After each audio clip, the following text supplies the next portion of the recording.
I guarantee if you watch this video, you're going to see something which you have never seen in a campervan before. I'm Dan, this is Crafted Camper Co, and here we build bespoke, high-level luxury campervans. I like to video the whole process and put it on YouTube every week so then you can see how the builds are progressing and answer any questions that anybody's got. This week we're specialising in ceilings. Whilst I go get a brew, here's a quick sneak peek on what you can see this week. The customer is not aware of a surprise that I've got.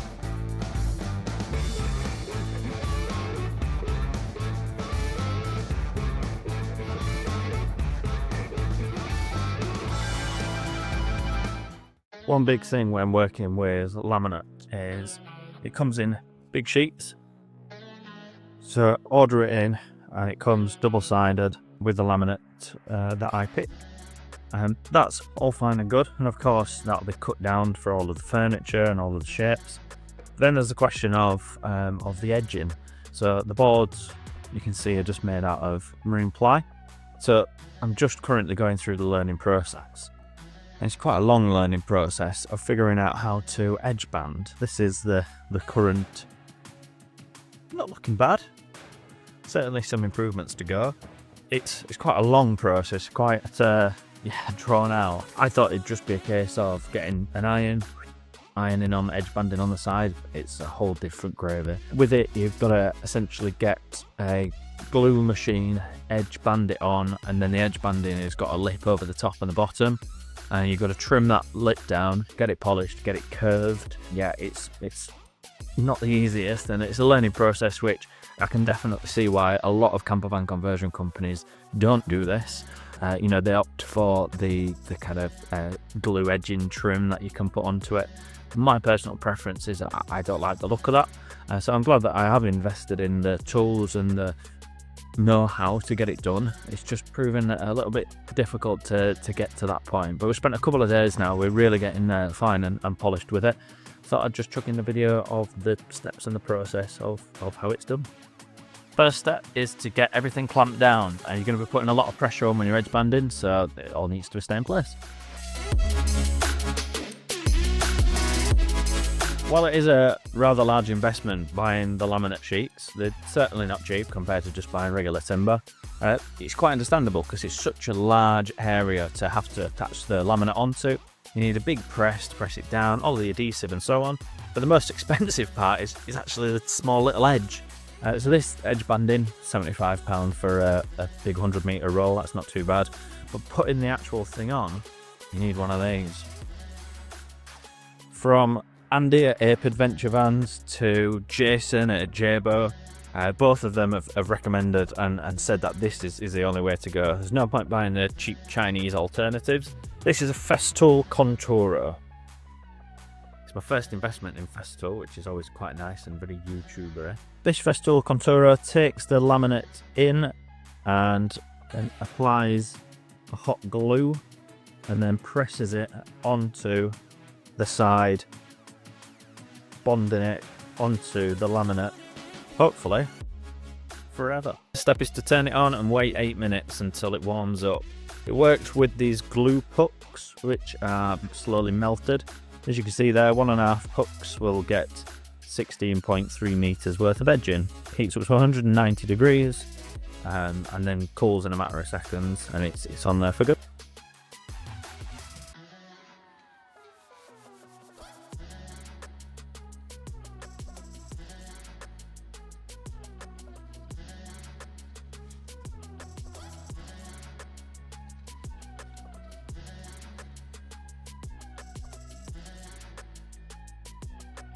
So now that the banding's on and it's slightly cool, just a couple of seconds, we've got this lovely contraption. This is a very expensive way just to trim the edges off. So you can bob this over the side, line it all up, trim that for a nice flush edge. Do this side too.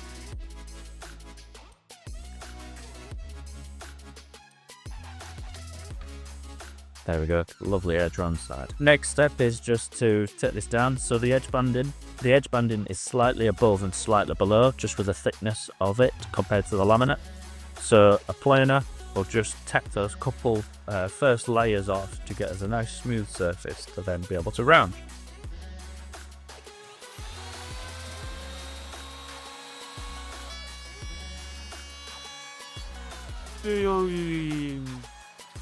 Each layer is taken off at the minute 0.5 of a centimetre. We've got to be very careful with this because the blades underneath, the another thing is 2 blades in there which are very large. I could quite easily chip into the laminate because I'm paying quite a lot of money for the laminate, so I don't want to ruin any boards. Inevitably it's going to happen, but it's a case of using these practice boards to get good at it before we really start to dig in.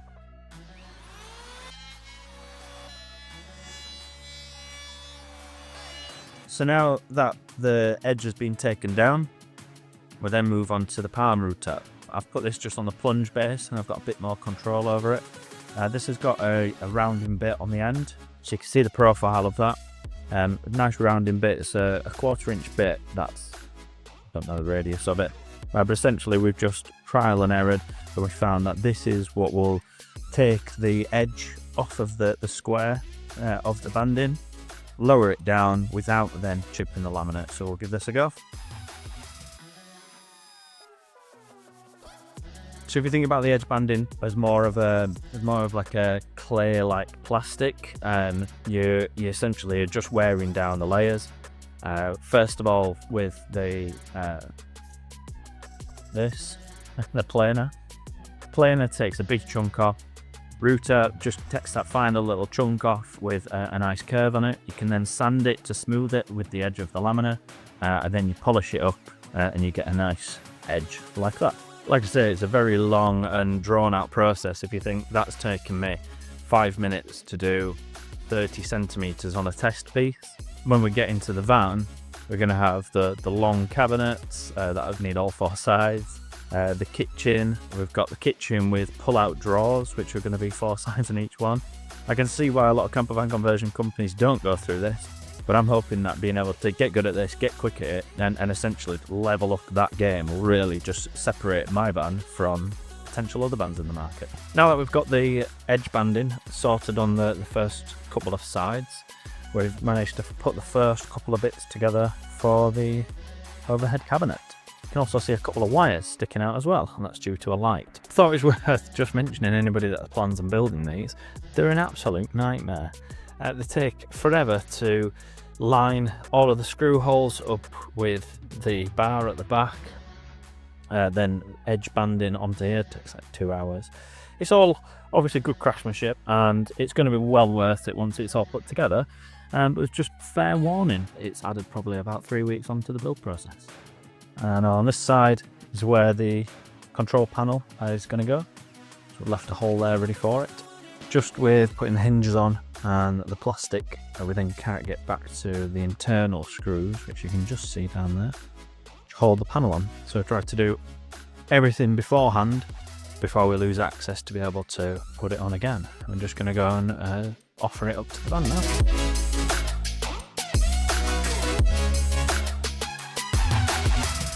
Cabinet's in and looks fantastic, although I have been an idiot. Wanted to just see what the screen looked like in it, and unfortunately it's fallen out and broken.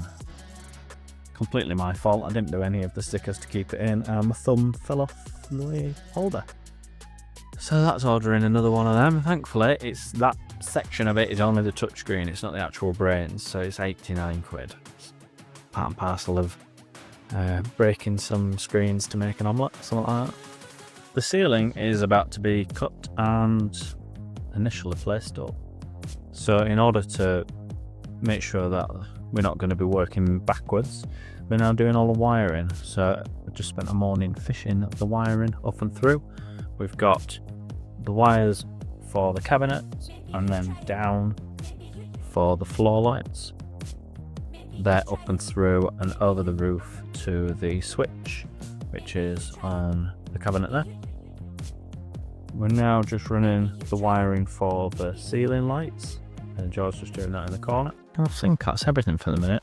A lot of the cables we've been able to run through the cavity of the rear door, and so These are just the last couple ones which I'll need to run over the ceiling. I'm trying to minimise how many cables are up in the ceiling, as we're going to be driving screws to hold the ceiling up. One of the biggest things in the campervan is the ceiling, and so I've really challenged myself with this build, not only to make it look really attractive, really nice, really bespoke to this customer, but also the customer is not aware of a surprise that I've got for how I'm going to light the ceiling. More on that to come a little bit later. We first of all put furring strips across the ceiling just to get a nice and even surface to get onto. Now we're just cutting up the ply first of all, just to cut around the cabinets that we put in and have a nice base to work from.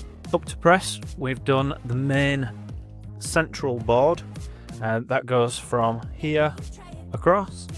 As you can see, it goes all the way down the length of the van, and then it's just tucking over the hatch.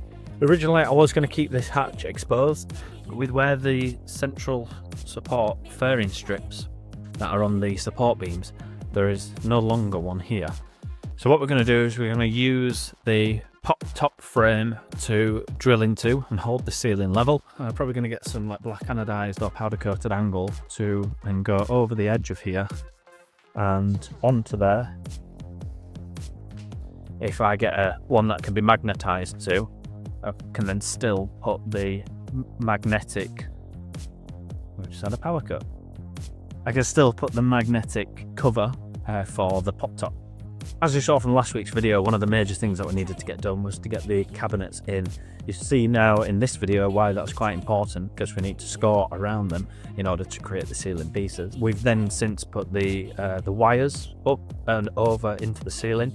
With this build, I've tried to limit the amount of wires that are in there, because if you're drilling screws up to hold the ceiling up, it's really ideally not have any wires there as possible. I think we've got 3 wires that are there, just unavoidable ones which are coming over, and it's only a small 12 volt to flick a switch on and off. So I'm fairly comfortable with that, and we've marked out where that wire is. The one thing, if you are doing the roof yourself, just to be very aware of, you don't want to interrupt it. Ceiling, not roof, you know what I mean.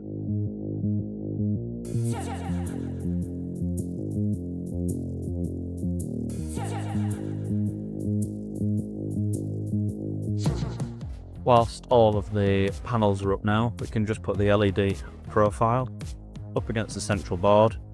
That then gives us a scribe mark to be able to cut on the outside boards for the channel then to be able to fit in. And whilst the boards are off, whilst we're trimming them, we can mark the spots on the furring strip to where the fixture points of these are going to hold up. The outer panels are also going to be materialed over, and so we can material one side, we can tuck that over, use the nails, the screws to hold it to the ceiling, and then whilst it's in and up, we can then glue the end of the material, and the LED strips then will just cover what would be the exposed timber, because of course once it's fixed in place on the roof, we can't then fold over on this near side. So we've got a bit of place to tidy it all up. Alright, that'll be a fixture list fitting then.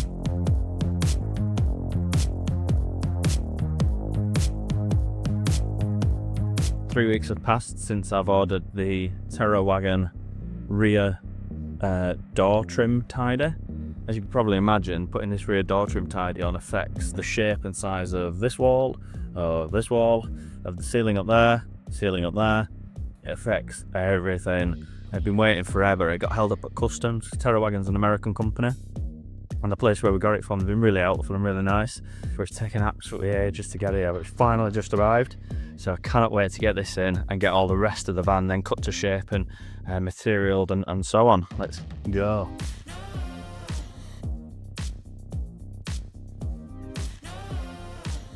Terrawagen kit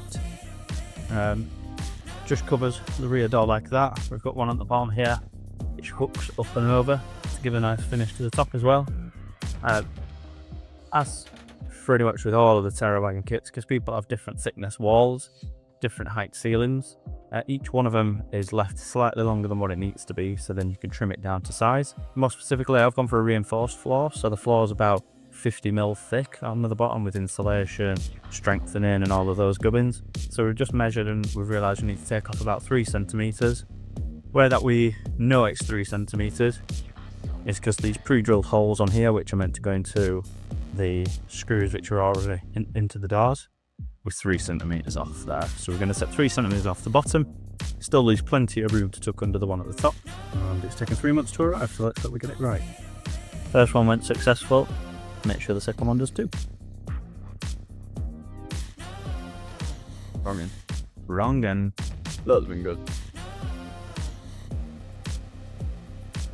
My opinion, that whenever you're fitting panels, if you can find a way to do it without any of the fixtures showing, much better. So for these, they usually go up with an M6 bolt through the outside of the fabric, through the kit, and into some holes. But instead, we're going to use clips, like we've done the walls, where we're just countersinking, making the holes a little bit larger, spinning these guys in, fabric over the top then, and push these into place. As well as these, the walls are going to go on top of these, pushing and just keeping everything nice and spin.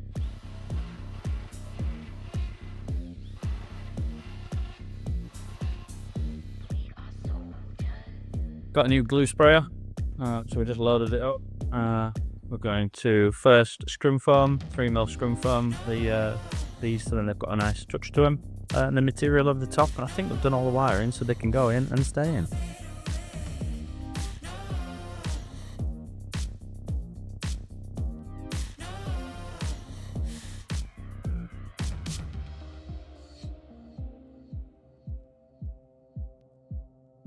The Terrawagen trim is in the back now. We've managed to put it in with the larger fir tree clips into what was recommended to be a nut and bolt, but just for a fixtureless fitting, this is more than enough. And the trim comes over the back and over these hooks, so you've already got all of the weight there. These extra clips just push it into place. And then from putting the Terrawagen in, just waiting for a bit more material to come to get that all finished, but we've managed to now scribe a line of the roof. Really happy with how that looks. Of course, the insets here for the LED light strips, we'll probably get them up next. That is looking absolutely fantastic.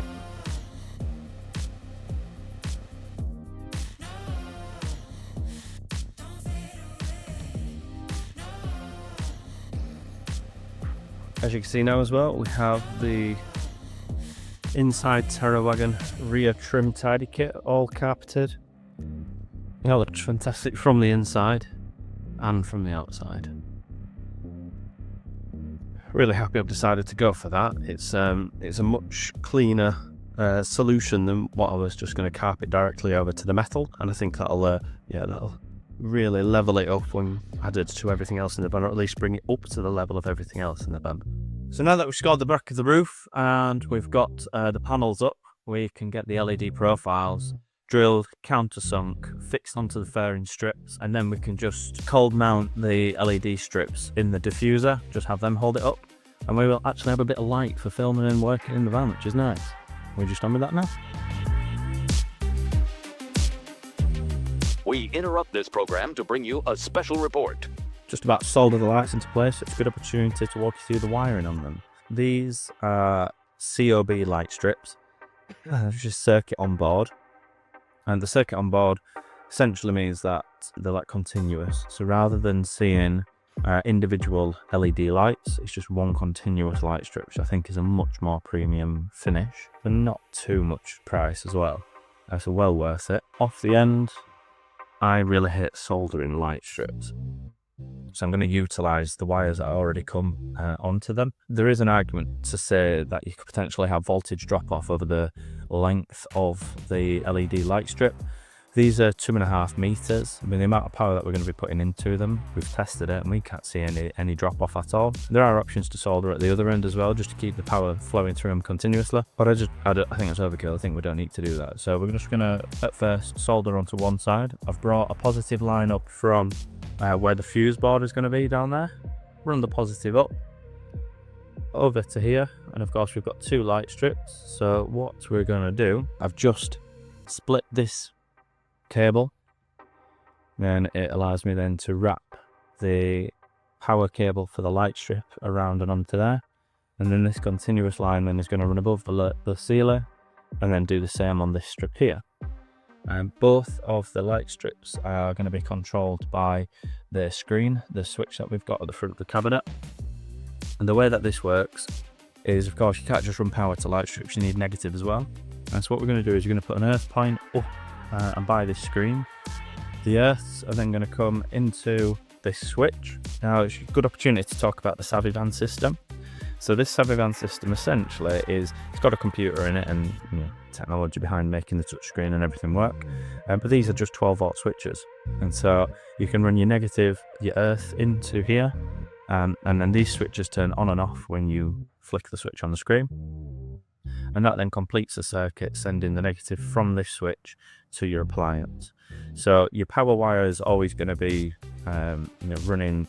essentially running power to the appliance, but that circuit won't be then completed until you switch this earth point on, and the earth from the van connects to this, connects to your light, and allows the flow of electrons around and power the appliance itself. I'll talk a little bit more in depth in the Fibre system once we get the full setup. Thankfully the replacement screen has come. That's my mistake. But that's nice and quick. It's a fantastic company to work with. Simon, that's there. It's a big thanks and a big shout out to him, because he's been really, really helpful in explaining how the whole system works. It's a new system to me, but one which we've had branded, crafted camper code. Can't wait to show you and walk you through all the details of that. But just right now, let's jump onto the lights, get them wired in. You can actually see me under a better light. George's just making an earth point right close to the screen where the switch is going to be. We're going to put it into the chassis of the van, so then it's a common earth between the chassis of the van and where the leisure battery is connected to the chassis of the van as well.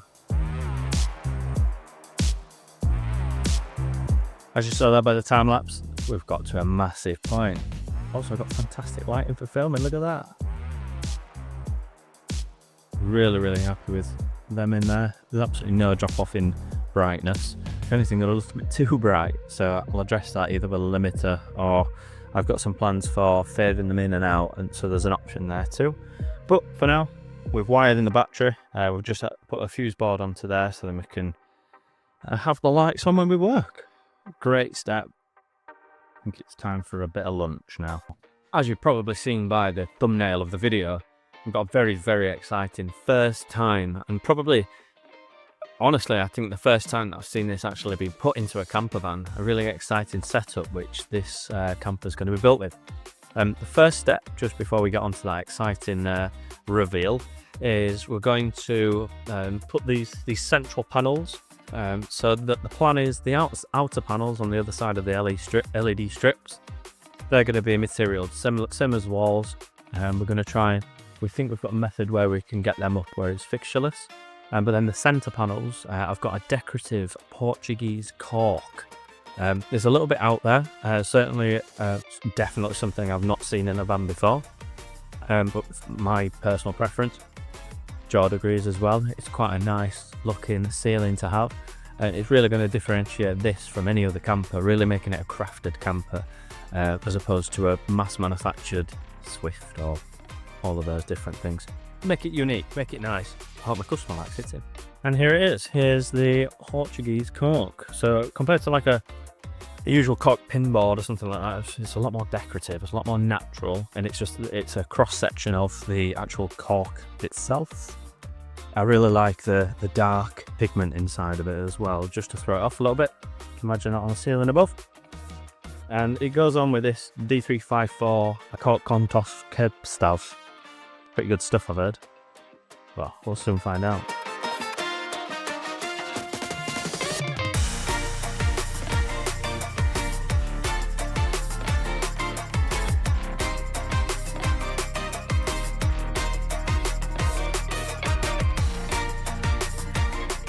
So an added thing, as you've probably seen by the thumbnail, with this Starliner roof is I'd like to just add my own personal touch to it. Something that'll just really transform it from already being quite a unique thing to put into a camper van. My customer has children, and so in particular, it'd be quite nice, I think, for the surprise that it is going to be for them guys. Can you imagine the first time that he shows them the cool camper van, gets the guys in, turns the main lights off, and then he has the Rolls-Royce Starliner headlight. I think that'd be a really nice touch, and I'm doing it to surprise him, and I'm also doing it hopefully so then the kids have a nice surprise. The way that I'm going to arrange all of the stars, as you will, is there's fibre optic cables which comes from a main light box. Now I need to decide on this, which is the roof panel, and where the fibre optic cables will come through to then act as the little twinkling stars. And so what I thought to do was create a star map, try to get my brand into the van wherever I can. The inception of Crafted Camper Co was on the 17th of January 2024, and the unit which we're in, the unit which we started in, I thought would be a good point to imagine what the stars looked like as you looked up and on the inception date of Crafted Camper Co. So that's exactly what I've done. I've made a star map online, which I'll put over the screen now, and the star map itself I've got on a projector, and when now the board is set up there and I turn the lights off, I'll be able to use a pen to mark exactly how all of the stars look. Just like that. I think that's going to be a really, really nice effect. It's already looking pretty wicked. So now that we've got all of the dots on here, you can see, if you look, they look just like stars. Or at least that's the idea. So now we're just going to go with a tiny little drill bit and just drill all of the holes, and hopefully the cork on the other side looks alright. I'm optimistic, positive mental attitude. Just to give you an idea, these are the fibre optic strands which connect in a bundle to the light machine. So you shine a light through them, just like those little toys when you had as a kid, where they all glowed. The tips of these are going to be visible from underneath the board, which will then give an effect like a star.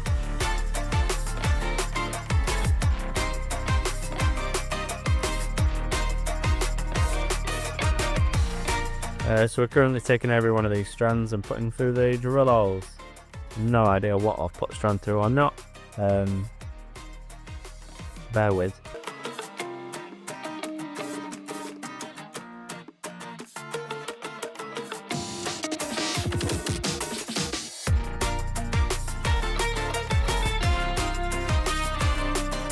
There are certain points when you're working late at night and you have a fantastic idea, and you start to question that idea, and you question your sanity, and you question, have I made the right decision? At the minute, I'm not quite sure if I have. There's lots of problems with fitment, and there's, as you can see, they're a big chunk of fibre optics. Even though individually they're nice and thin, there's going to be a lot of problem solving to get this all to fit right, look right, and work correctly and safely. So, yeah, I think maybe half an hour of problem solving first, and then we'll get on to this, what looks like a calamity at the minute. Just like JFK said, when you wanted to go to the stars, we're not going to do it because it's easy, we're going to do it because it's hard. Good and bad news with the headliner. We've just finished the second one. We've learnt from the first one that it really needs to be a lot more organised, because all of the fibre optics, they can compress in, but they need to be very organised with how they split and then how they feed out, because the kind of umbilical cord which feeds them all takes up a lot of room, and so room above the van, which we don't have. You can see where the roof comes to just there, and then the fairing strips just above the fairing strips. And so unfortunately the 45 minutes that we took threading the first one, which is below me now, is all going to have to be redone,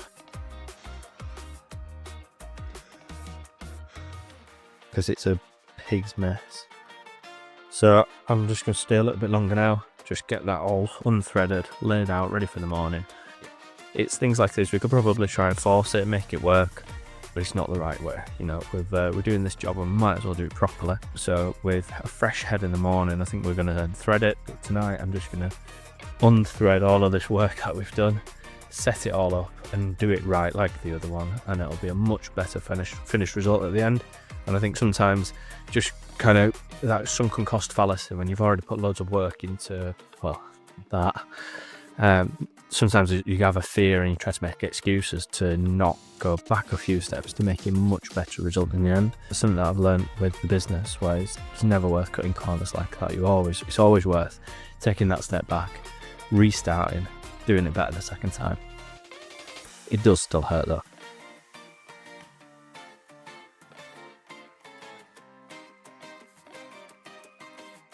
Finally, after working till 10 o'clock last night, redoing the first board, second board's all done and tidy. We've got a much better even distribution of all of the fibre optics above, so then once it's put then into the van, we don't have a wavy looking roof. Whilst now all the fibre optics are put through and they're kind of pulled to length, we've got to make sure that once we put the board up and snip the other side, that these actually stay in place. So, going with the theme of this build, we've got another really long, arduous task of getting some glue and just gluing them all in place in the holes and the lengths that we've pulled them through to. So I think the best way I can find to do that is get some Sikaflex. I absolutely love Sikaflex. Get a glove and just put a little dab on the end of my finger and just dab each one of the holes just to block it up and lock the fibre optic in place. The repetitive nature of everything that we're doing means it's a very time-lapse heavy episode.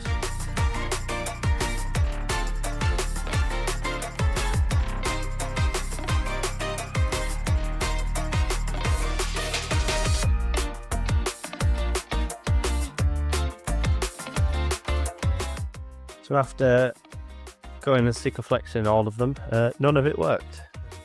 So we've gone now with some contact cement and super glue and just used glue to get them all in place, which they're all sticking now, so we're just going to wait for the final ones to dry. Hopefully get an install on this thing.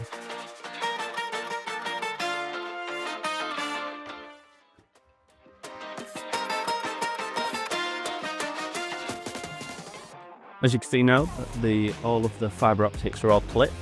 The roof is looking fantastic. It's it's a big payoff, is this, because it's quite an out there pattern, and I know there was half a chance that it might have been a little bit too much, but I hope you agree. I think it's a really, really lovely texture, and yeah, very happy with that. Now all of the fibre optics are trimmed off. What I'll do is I'll save the reveal of the roof until right at the end, so you have to just keep on watching. But now, if we thought that the fibre optic Rolls-Royce roof was difficult, we decided to do something even more difficult. We're going to material these side panels, but because I want it to be levelled up as good as possible, I want them all to be one continuous panel. So rather than, there's one panel at the back and there's one panel at the front, I want them all to be one consistent panel. So we've just connected them together and we're going to material them together. But then also, just to be a pain in the ass, I want it to be fixtureless. So wherever possible in the van, I don't want any fixtures, screws or anything like that showing. And so the way that we're going to achieve that is we're going to material the backside underneath and just have it kind of hanging down here. We're going to then come and put the board up and fix in the first screws at the back.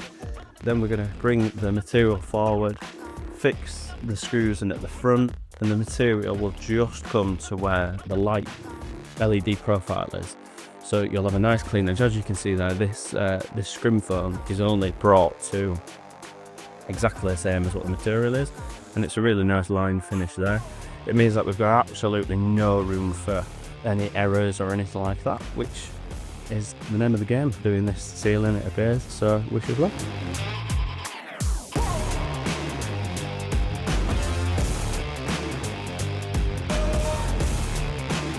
Here's an idea of what we are doing to achieve this. We've got the panel off, we've glued, obviously put it in place with screws.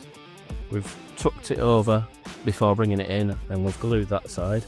And now that it's up, we've got it all fixed in. We do have access gaps where the LED channels are going, but we can't send this material all the way over. One, because we have to remain access to screw the screws in, but also where the furring strips go here, once it is then fixed up, can't get behind the panel. So this is just going to come nicely in line with the end of the panel, probably then trim it down so then there's no excess, and then put the channel over the top just so then it's completely fixed to this.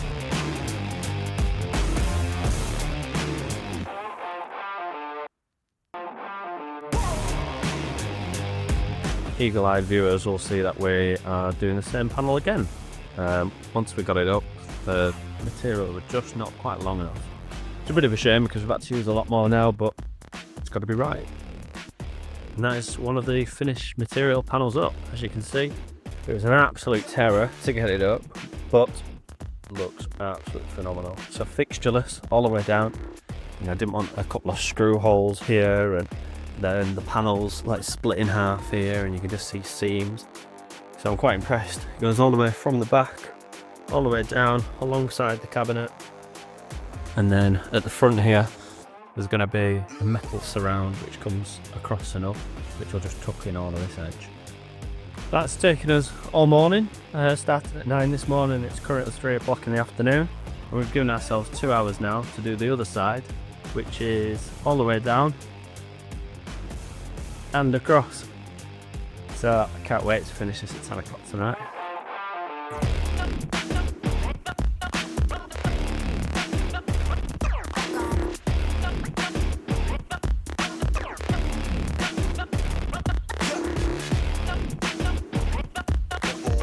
I would definitely say this is one of the most challenging things I've done in my life. Doing a panel from the front to the back.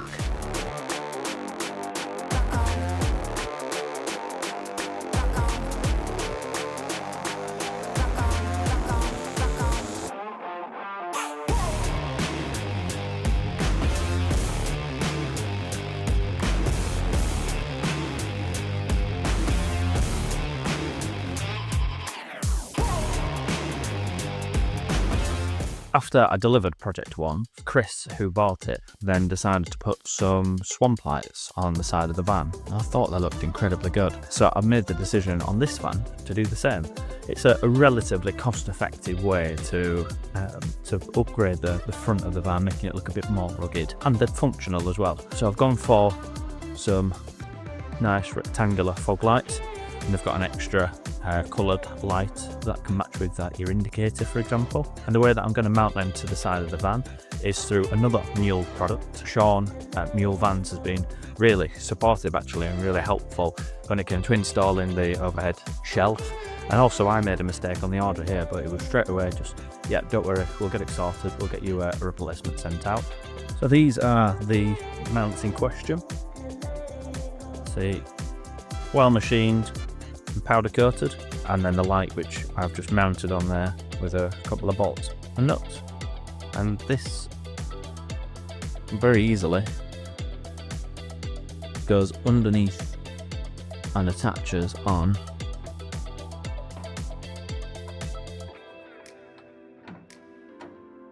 the existing bolts there. There's 2 bolts in just to lock it in place. And here it is on the bonnet. It's a really nice upgrade. Just gives a bit of, I don't know, muscularity up the top there. And of course the functionality once it's on is a really nice upgrade too. With a couple of other things I've got planned very soon for the outside and the visuals. They'll tie in really nicely, and it's a nice design as well. And we're finally up. We've done all of the edging. You can see around here the material kind of comes to this edge, and I'm going to buy some form of like metal profile to go over the edge there, and so then the cover can still stick up onto the roof, and the cork is looking fantastic. And we finally have the star ceiling up. There you go. So really subtle, really nice. You can change the colour of it from red to green, blue and white. I hope you agree. It looks absolutely phenomenal. I'll go turn the lights off. There we go. So the idea being, at night time, you set up, you have the nice ambient lights on as opposed to the big ones on the ceiling, and you've got the beautiful star system to look under. So we've got the remote there, changing them to all different colours. They sync to the music, they flash, they all twinkle. I prefer white, I think. It's a really nice finish. And you can finally see the cabinet lights as well. We've put them just to a lower brightness, as they're meant to be like more of an ambient reading brightness. Yeah, I'm super happy with that.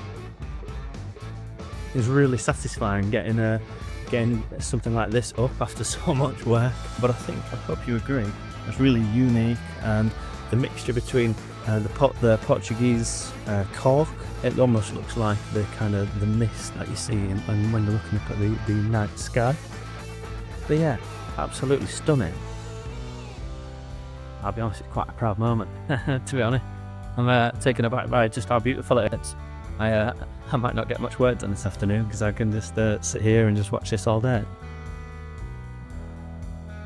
Yeah, I think that's absolutely stunning. Imagine laying in bed and just being able to look up at the twinkling sky. As well as, you know, of course, the material and the finished roof. I can put the main lights on as well.